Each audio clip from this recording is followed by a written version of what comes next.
Well, it's not a gift, it's a curse. Because you want it and you want it now. How many of you have gone to a restaurant and you got irritated because the server did not come quickly to your table to take your order, to give you your beverages, and they did not come back fast enough to see how everything was going, so you could order some extra blue cheese for your salad? And you began to get upset inside of your heart, and it was affecting your meal because the service was not stab, stab, stab, stab, stab. I'm just giving you my personal testimony.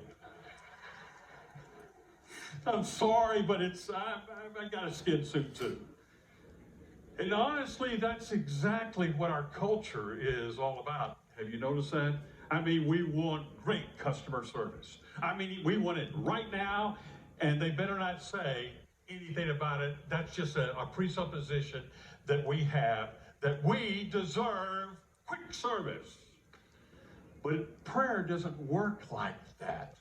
Carrying a burden doesn't work like that. The path to powerful praying is not a drive-through experience. I mean, the believers of yesteryear would refer to something as praying it through. Praying it through. And that meant that they would stay long enough with God that God would give them peace and direction and a word about the thing that they were praying with, to where confidence began to be their reality inside their heart. If you're having a difficult time seeing your prayers answered, maybe it's because you're not staying long enough with God. You're giving him 10 minutes, maybe. By the way, do you know that the average pastor in our country today, I read a stat years ago that the average pastor only spends about 3 to 5 minutes of prayer every day. If that's even close, if that's true about pastors, what do you think is true about his congregants?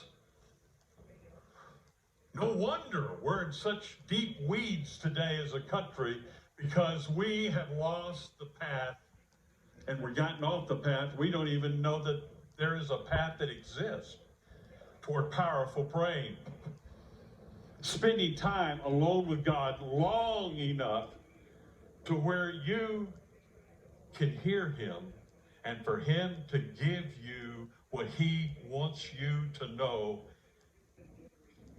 and let you know what he's getting ready to do. Now, honestly, maybe that's why one of the great warriors of the faith of yesteryear said, prayer does not necessarily focus so much on changing God, but rather aligning us with the will of God, so that we know where God is going, so that our hearts are developed to pray in that direction. The problem is, we have already decided where we want God to go, and we just don't get that.